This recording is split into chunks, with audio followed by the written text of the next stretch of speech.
ఏర్పాటుకు 3,63,00,000 రూపాయల వ్యయం. అధికారంలో ఉన్నప్పుడు ప్రజా సొమ్మును విచ్చలవిడిగా వారేశారు. నాడు సీఎం కాబట్టి భద్రతా కారణాలు చెప్పి ఉండొచ్చు. కానీ ఇప్పుడు ఎమ్మెల్యే మాత్రమే. మరి నాడు ప్రజా సొమ్ముతో ఏర్పాటు చేసుకున్న రోడ్డు, ఫర్నిచర్ తిరిగి ప్రభుత్వానికి ఇచ్చేయాలి కదా.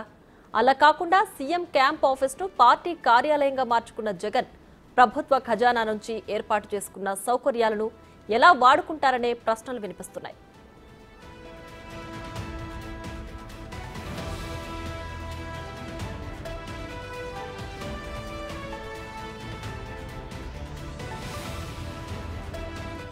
జగన్ క్యాంప్ ఆఫీస్ వద్ద డబుల్ లేన్ రహదారి నిర్మాణం వివాదాస్పదంగా మారింది. ప్రజాధనంతో నిర్మించిన డబుల్ లేన్ రోడ్డు ప్రైవేటు రహదారిగా మార్చేశారు.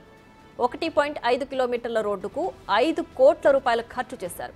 ప్రకాశం బరాజ్ నుంచి రేవేంద్రపాడుకు మంజూరైన నిధులతో రోడ్డు నిర్మించారు. అప్పటి సీఎం క్యాంప్ కార్యాలయం నుంచే ఇంకా జగన్ రాజకీయ భేటీలు నిర్వహిస్తున్నారు. సీఎం హోదాలో జగన్ క్యాంప్ ఆఫీస్ కోసం కోట్లాది రూపాయల ఖర్చుతో పునరుద్ధరణ పనులు చేపట్టారు. అప్పటి సీఎం క్యాంప్ ఆఫీస్ను పార్టీ కార్యాలయంగా మార్చడంపై అధికార వర్గాల్లో చర్చ జరుగుతోంది. ఇంటి చుట్టూ ప్రహరీ గోడ, ఇనుప ఫెన్సింగ్, సోలార్ ఫెన్సింగ్, ట్రాన్స్ఫార్మర్లు, యూపీఎస్ ఏర్పాటుకు 3.63 కోట్లు ఖర్చు చేశారు.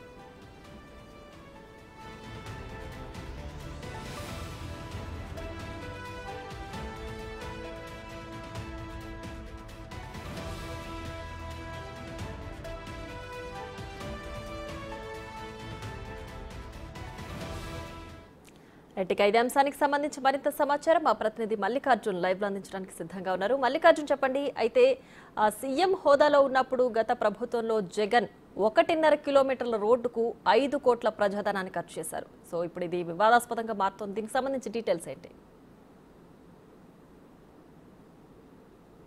మనం ఏదైతే చెప్తా ఉన్నామో ధనాన్ని వృధా చేసి 5 కోట్ల విలువ చేసి ప్రజాధనంతో కూడా రోడ్డు అనేది 1.5 కిలోమీటర్ల మేర రోడ్డు అనేది నిర్మాణం చేయడం జరిగింది. 2 వరుసలుగా ఈ రోడ్డు అనేది నిర్మాణం చేయడం జరిగింది. ఇప్పుడు ప్రస్తుతం మనం ఆ రోడ్డు మీదే ఉన్నాము. మన కెమెరామెన్ అర్బాజ్ కూడా మీకు చూపిస్తూ ఉన్నారు స్క్రీన్ మీదకి. ఈ రోడ్డు అనేది కూడా 2021 ఆ కాలంలో నిర్మించిన రోడ్లువి. ఇక్కడ గతంలో పేదలు పదుల సంఖ్యలో కూడా నివసించేవాళ్ళు. మనం ఏదైతే చూపిస్తున్న రోడ్డు ఏదైతే ఉందో ఆ స్టార్టింగ్ నుంచి కూడా పేదలందరూ వరుసగా ఈ రోడ్డు మొత్తం కూడా నివసించేవాళ్ళు. అప్పుడు సుమారు 10 అడుగుల రోడ్డు మాత్రమే ఉండేది. ఇప్పుడు చూసుకుంటే ఈ రోడ్డు మొత్తం ఇటు ఒక 30 అడుగులు, ఆ సైడ్ ఇదే సేమ్ ఇలాంటి రోడ్డే ఆపోజిట్ రోడ్డు.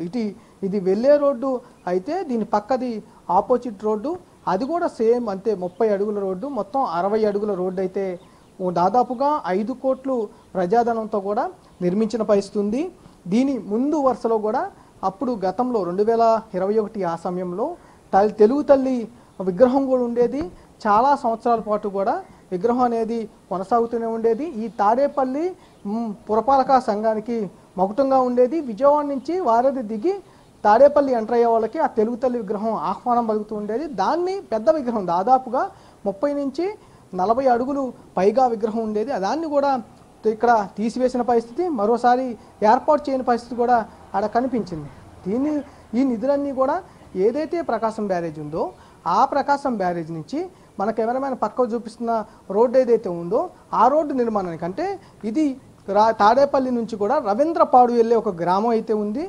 ఆ గ్రామానికి వెళ్ళే రహదారికి సంబంధించి నిధులు అనేది ఇక్కడున్న పంచాయతీకి సంబంధించి, కార్పొరేషన్కి సంబంధించి నిధుల్ని కేటాయించడం జరిగింది.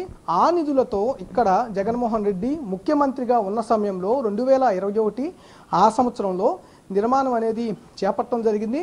ముందుగా రోడ్డు అనేది నిర్మాణం చేయడం జరిగింది. రోడ్డు తర్వాత విద్యుత్ లైన్లు, గ్రీనరీ కోసం మౌలిక సదుపాయాలు అనేది ఏర్పాటు చేయడం జరిగింది.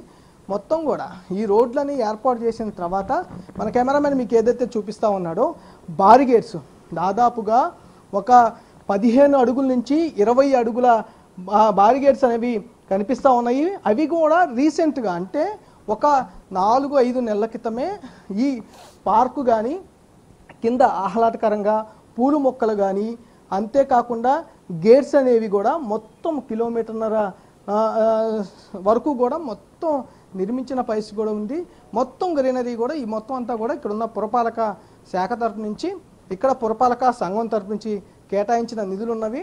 దీంతో పాటుగా ఈ రోడ్డు నిర్మాణమే కాదు, అటు గ్రీనరీ బ్రాడిగేట్ల నిర్మాణంతో పాటుగా సీఎం జగన్మోహన్ రెడ్డికి నివాసానికి సంబంధించి మనం చూసుకుంటే గనక ఆ ఇల్లు మొత్తం అనేది 2019లో నిర్మించిన నివాసం 2 భాగాలుగా ఇంటిని నిర్మాణం చేశారు. 2019లో ఒకటి ప్రతిపక్ష నాయకుడిగా ఉన్నప్పుడు కొన్ని సమావేశాలు